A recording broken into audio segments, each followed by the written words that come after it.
konsolidasi. Pun konsolidasi ini ada dua. Yang pertama konsolidasi primer, dan ada konsolidasi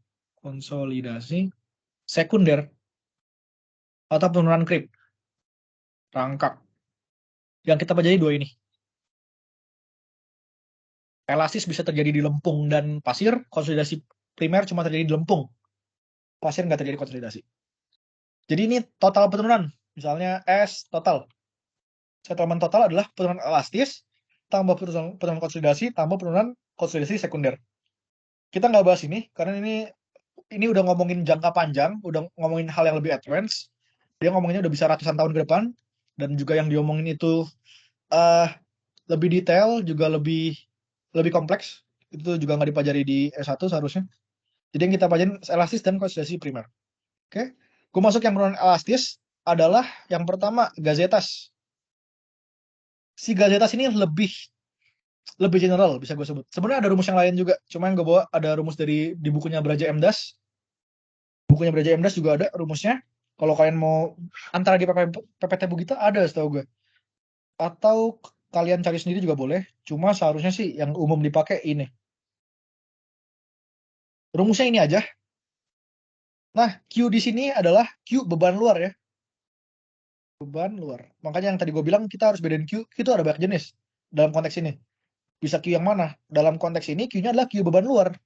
Beban luar itu apa? Beban yang diterima fondasi. Misalnya fondasi gue kayak gini, dia menerima 600 kPa. Ya itulah si nilai Q-nya. Bukan gamma DF ya, udah beda urusan nih, udah beda case. Ini adalah beban luar, di state berapa. B ini lebar fondasi, gue nggak ulangin. E ini adalah modulus elastisitas tanah. Oke. Ini gue cuma kasih contoh-contoh doang, kayak gini. Antara dua sih, antara kalian harus tentuin E-nya berapa, atau biasa dikasih. Harusnya dikasih, lu nggak harus tentuin. Oke. 1 dikurang V. V ini adalah Poisson ratio. Poisson ratio, atau ada yang nulis juga dengan mu, ya. Mu gini. Jadi lu jangan pusing antara V atau mu gini. Itu adalah hal yang sama. Sama-sama Poisson ratio. Buat definisinya, kalau lu pada pasti lupa sih harusnya. Poisson ratio itu adalah perbandingan antara regangan arah melintang, regangan melintang per regangan arah ini melintang atau lateral ya, per arah aksial. Gampangnya gini, tanah lu kasih beban, dia bakal menurun tipis, terus dia melebar ke samping gitu kan. Nah, jadi Poisson ratio itu perbandingan antara melebar ke samping ini dibagi dengan turunan yang aksial itu regangannya. Simpelnya kayak gitu. Cuma ya range-nya 0,0 gitu. Mentok 0,5 setahu gue belum. Lebih dari 0,5 rada unusual sih. Jadi biasanya 0, sampai 0,5. Dan IS-nya ini adalah baik lagi itu adalah suatu influence factor sebenarnya, faktor pengaruh. Yang mempengaruhi di sini adalah balik lagi bentuk. Gitu. Jadi untuk metode Gazetas ini, Q-nya gue nggak bahas lagi, Q-nya biasa dikasih di soal nih, Q-nya sekian. B-nya juga fondasinya sekian. E-nya juga biasa E-nya sekian. Poisson rasio tergantung di state di soal berapa, atau misalnya lu suruh tentuin sendiri, pede-pedean aja lu tembaknya. Misalnya dikasih tahu suatu tanah lempung lalalili. Ya lu tembak aja, lu pengen sembungin lu lempung apa, misalnya lu pengen tembak soft clay. Boleh kalau nggak ada ketentuan ya. Kalau nggak ada ketentuan di buku lu mau tembak soft clay ya silakan. Masukkanlah angka berapa, Poisson rasio berapa gitu. Lalu faktor IS ini faktor bentuk, tergantung bentuknya apa. Pondasi lu misalnya persegi. Terus center corner average ini adalah letak bebannya. Misalnya beban lu tepat di tengah, lu pakailah ini. Beban lu di pojok, lu pakailah ini.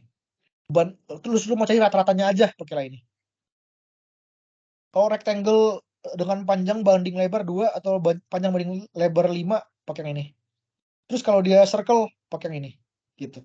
Kalau misalnya lu nemu kasus rectangle L per B-nya 3 atau sebagai macamnya, itu harusnya lu ditampilin grafik yang bisa lu pakai. Gitu ya, harusnya lu ditampilin grafik yang bisa lu pakai. Ini cuma buat segmented di bagian ini aja. Untuk si gazetas. Jadi nggak ada yang spesial di sini, tinggal lu masukin aja. Pinter-pinternya lu pakai grafik, sama pinter-pinternya lu ngubah satuan. Kalau lu perhatiin ini satuan modulus elastisitasnya adalah mega newton per m persegi. Dan beban luar kan lu bakal satuannya KPA ya, KN per m persegi. Jadi yang gue tekanin di sini adalah satuannya. Lu perhatiin satuannya harus cocok ya. Lu mau ini lu ubah jadi mega silakan, atau dari mega lu mau ubah jadi kilo silakan. Ini nggak ada satuan, ini nggak ada satuan. Jadi muter-muternya di Q sama E. Sama B udah meter, ya udah meter aja. Gitu. Jadi gazetas ini sifatnya lebih umum, bisa dipakai di kondisi Poisson rasio tanda kutip berapapun. Oke?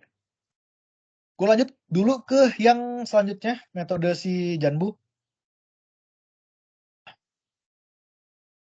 Metode Janbu sama Christian Carrier. Jadi ini metodenya metode collab. Janbu yang bikin rumusnya, ini rumus dari si Janbu, makanya gue pisahkan, dan Christian Carrier. Christian Carrier itu 2 orang. Christian Carrier yang bikin grafiknya ini. Makanya tadi sempat di awal gue terima pertanyaan kan, bisa gak rumusnya nih Meyerhof nih, tapi grafiknya dipakai Fasik, nggak masalah. Grafiknya dipakai Terzaghi punya, nggak masalah, selagi itu cocok. Dalam hal ini memang juga diarahkannya dari Janbu ini, memang diarahkannya secara teoritis lu pakainya grafiknya punya si Christian Carrier justru. Kayak gitu. Nah, tapi di sini dia itu khusus untuk Poisson rasio 0,5. Khusus. Kalau ini kan Poisson rasio beraneka ragam ya. Ini khusus untuk yang 0,5. Di sini gue udah kotakin merah biar kalian gak lupa. Tapi untuk konteks ujian, setahu gue, ada apa nih?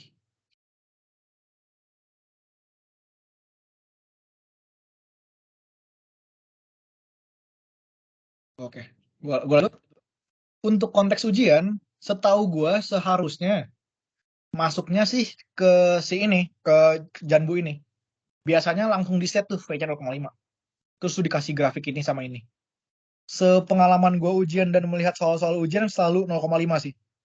Jadi lu pelajari ini dengan baik lah. Yang gazetas juga lu perlu tahu, karena caranya juga nggak susah kan. Cuma biasa yang gue sering lihat di ujian yang kayak gini. Langsung 0,5 nih di state. Poisson rasionya 0,5. Tinggal pakai ini. QB sama E nggak gue bahas lagi. Ini sama persis kayak yang tadi ya, QB sama E yang ini. Yang gue bahas adalah si ini. Mu0 sama mu1. Atau ada juga yang tulisannya A1 dan A2, sama aja. Itu intinya faktor juga.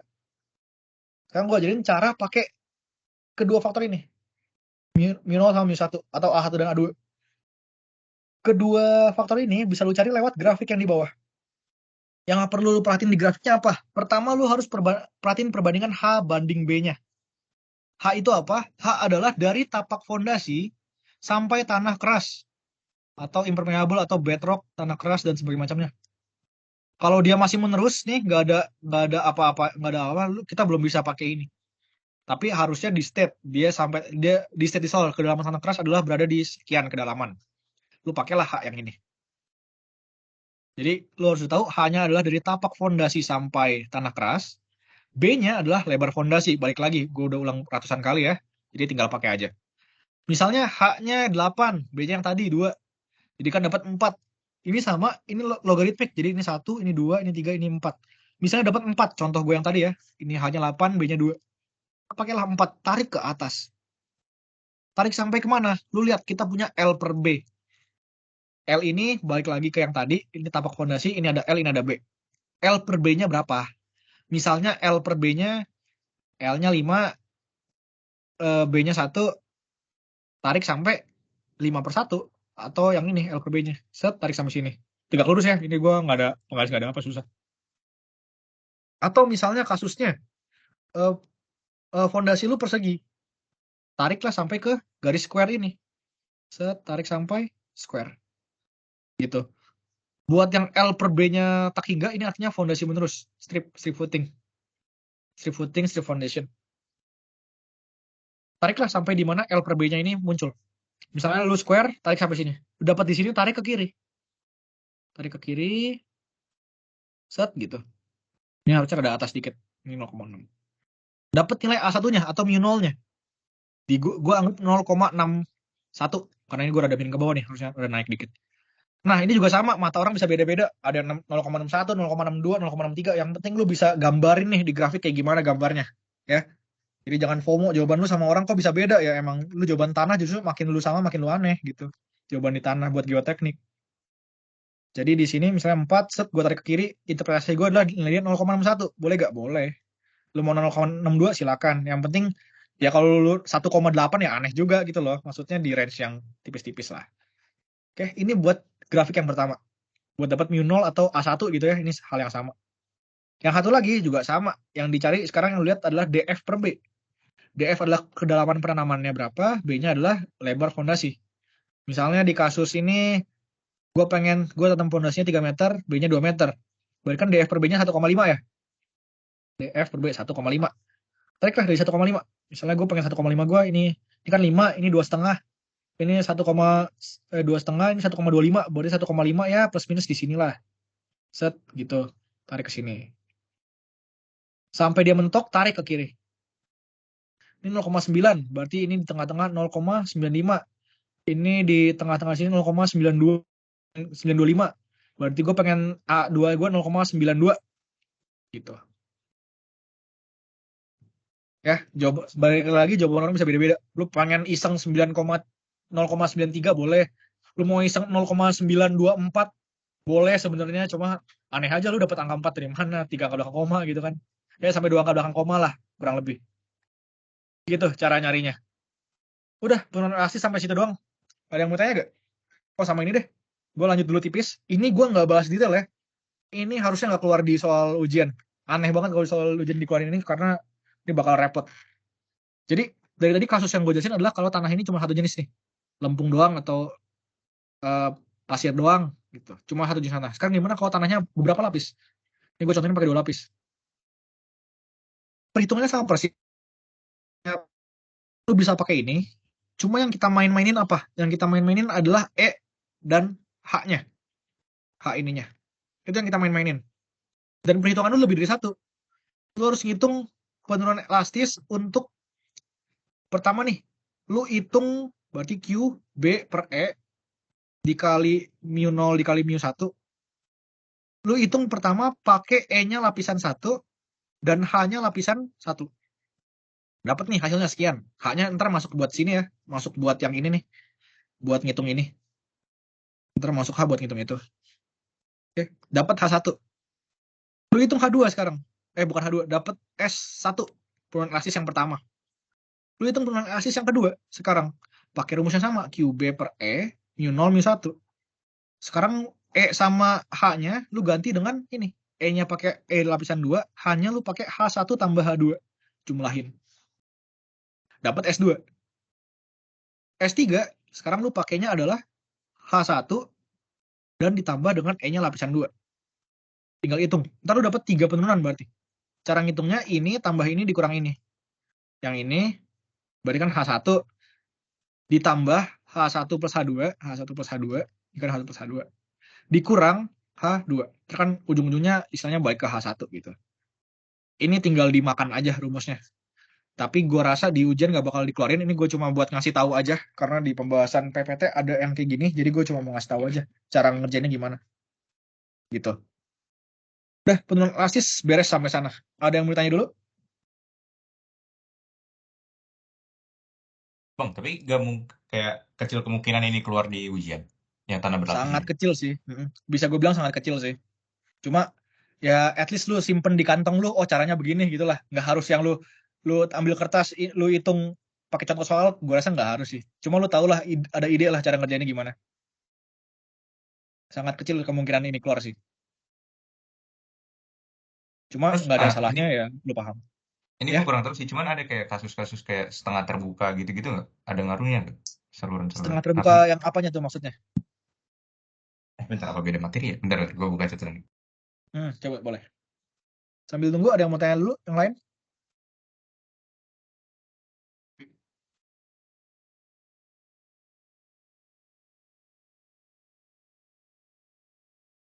Yang lain nggak ada ya?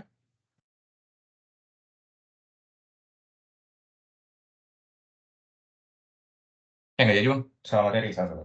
Oh beda ya? Oke. Oke. Berarti ada lagi yang mau ditanya mengenai penurunan elastis.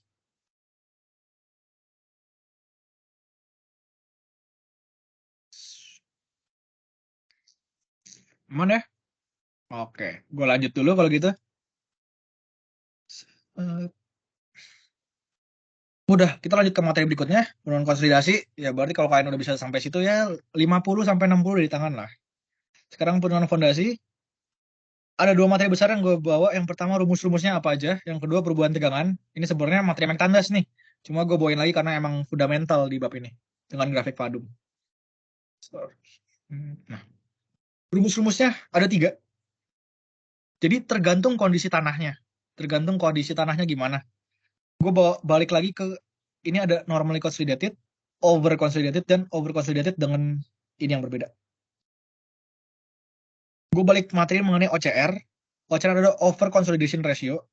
Perbandingan antara tegangan pra-konsolidasi, konsolidasi yang telah terjadi sebelumnya di masa lampau, dengan konsolidasi yang terjadi, dengan tegangan yang terjadi sekarang. Dia tegangan pra-konsolidasi dan tegangan saat ini. Jadi kalau OCR-nya nilainya kurang lebih 1, gitu, dia dinyatakan sebagai normally consolidated. Kan sih? Misalnya 1,02 juga masih masuk, ini nggak masalah. Atau di set secara langsung di soal. Suatu deposit tanah normally consolidated. Nah, ya udah ambil rumusnya yang paling atas. Sekarang untuk yang OCR-nya lebih dari 1, misalnya OCR-nya 8, ada yang OCR-nya 12, 8, 5. Bukan lebih dari 1, ada 2 rumus. Bisa yang atas, bisa yang bawah. Tergantung ini nih, yang gua kotakin biru. Yang pertama, kalau tegangan nolnya, tegangan awalnya ini sama aja kayak ini ya. Kalau tegangan ini ditambah perubahan tegangannya lebih besar dari tegangan prakonsolidasi. Satu lagi, kalau lebih kecil. Ini seingat gue kalau lebih kecil sama dengan. Coba ntar coba cross check lagi ya di PPT Bugita atau gimana. Enggak dong, nggak mungkin lebih besar lebih kecil dong. Harusnya antara 2 kondisi ini aja sih. Lebih besar. Gue lupa yang sama dengan yang mana. Cuma seharusnya nggak sama dengan deh. Jadi kalau lebih besar pakai yang ini, kalau lebih kecil pakai yang ini rumusnya. Oke, ini tegangan awal, ini perubahan tegangan yang nanti gue ajarin caranya, yang 1 poin tersendiri yang udah diajarin di Mektandas sebenarnya. Ini ada tegangan prakonsolidasi. Oke, jadi ada 3 kondisi kayak gitu. Sekarang gue bahas per item, per variabel di rumusnya. Dari yang ini, penurunan konsolidasi sama dengan CC adalah indeks kompresi, biasa dikasih tuh, misalnya indeks kompresi 0,3, 0, berapa, biasa dikasih 1,5 atau berapa. Ini indeks kompresi. H ini, dari tadi kita udah bahas H ya, gue nggak ulangin. N0 ini adalah angka pori awal, dikasih juga di soal biasanya. Sama yang ini, yang di dalam ini adalah yang tadi, ini tegangan awalnya berapa, ini perubahan tegangannya berapa. Perubahan tegangan balik lagi, ntar gue bakal jelasin di 1 slide setelah ini. Harusnya nggak ada masalah. Di over-consolidated, dia rumusnya cuma beda ini, CS.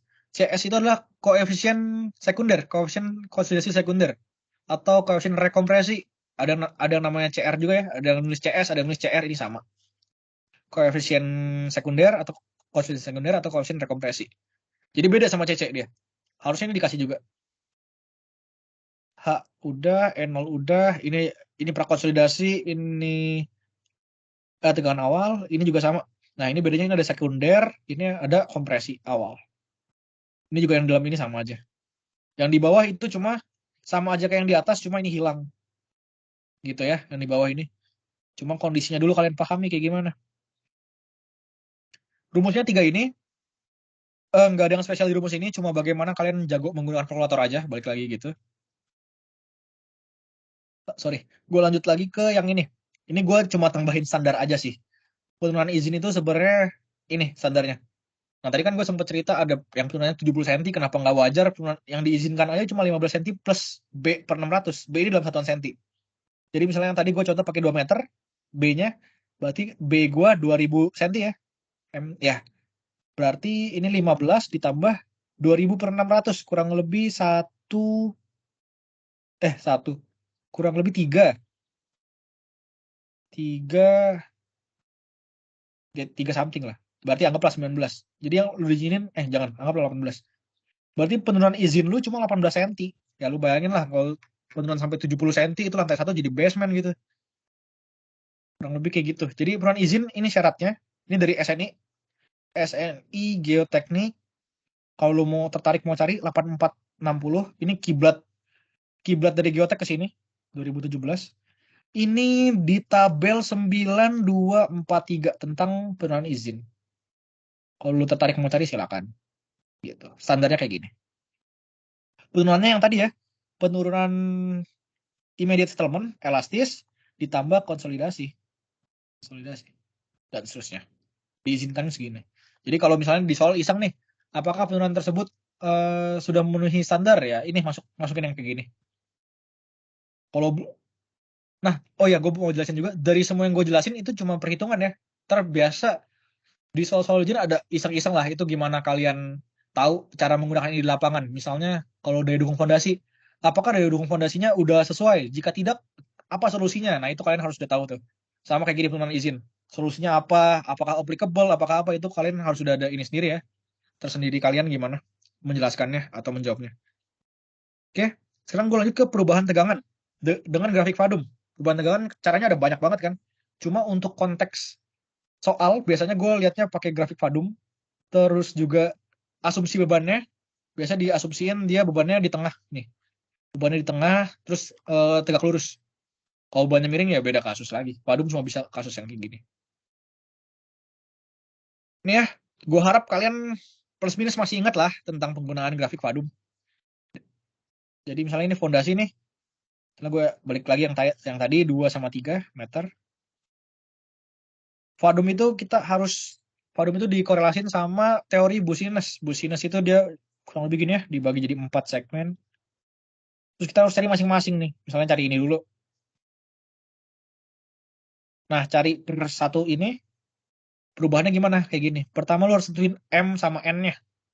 M itu apa? B dibagi dengan Z. Z adalah di kedalaman berapa lu pengen taunya.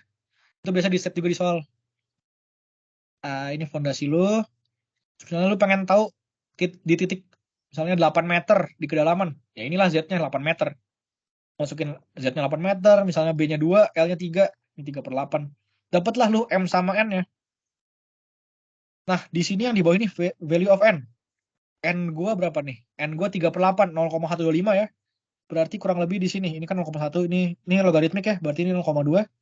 0,125 berarti gua di sini nih. Set, tarik ke atas. Sampai kemana? Sampai ke M sama dengan 2/8. 0,25 ya. 0,25 garis yang mana? 0, nah ini nih. Ini 0, ini 0,25. Yang ini nih, kurang lebih. Nah, berarti sampai sini. Dapat ke sini lu tariklah ke kiri atau ke kanan karena ini kiri sama kanannya sama. Ini grafik gue ya, kalau ntar lu dikasih soalnya kayak gimana ya lu sesuaiin lagi. Nah, gue sampai di sini gue tarik ke kanan. Ini 0,02 berarti gue dapetnya 0,01. Berarti ini nilai dari ini apa namanya nilai IZ gue. Perubahan tegangan ini ya rumusnya IZ dikali QZ. IZ gue dapat 0,01.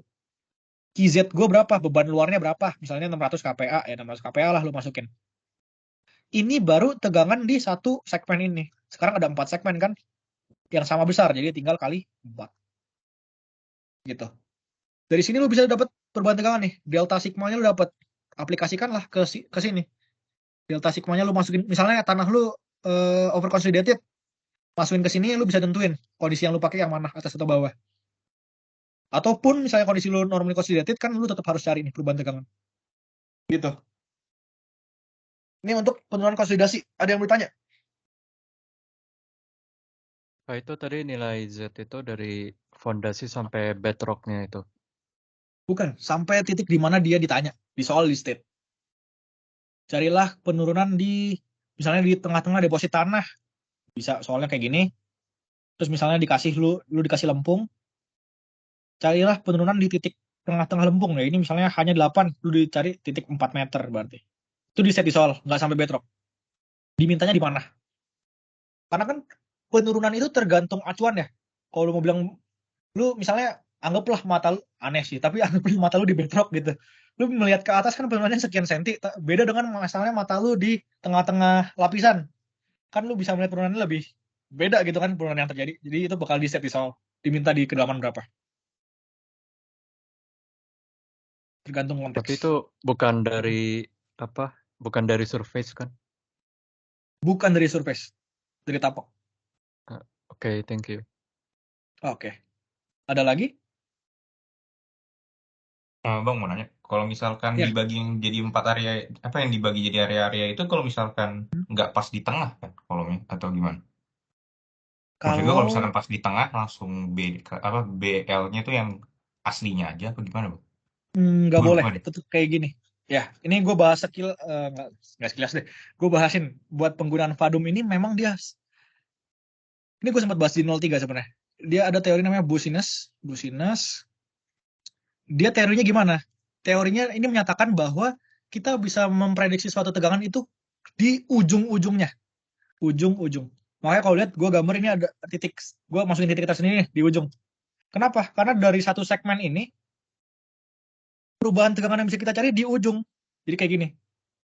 Jadi ini perlu lu cari juga buat dapat di ujung. Ini lu cari juga buat dapat di ujung. Ini lu cari juga buat dapat di ujung. Nah, maksudnya di ujung tuh apa sih? Kayak gini. Misalnya lu cuma langsung masukin nih. Oh, ini kan persegi panjang, masukin aja. Lebarnya 2, L-nya 3. Teori Business dia bilang dapat tegangannya di ujung. Kalau lu langsung masukin, lu dapat tegangan di mana? Di sini dong. Ngerti maksud gua gak? Sementara bebannya di tengah-tengah. Oh, oke, oke, oke. Paham Nah, ya? Jadi tetap mau nggak mau kita mau cari bebannya di tengah ya gini deh, lebih lebih enak position kayak gini. Gue jamin lu udah ngerti, cuma ini biar lebih mantep lu pahaminnya. Jadi misalnya kayak gini. Set, ini tapak fondasi lu nih, 2 meter, 3 meter. Tapak fondasi lu kayak gini. Beban yang diterima fondasi lu di mana? Di tengah-tengah.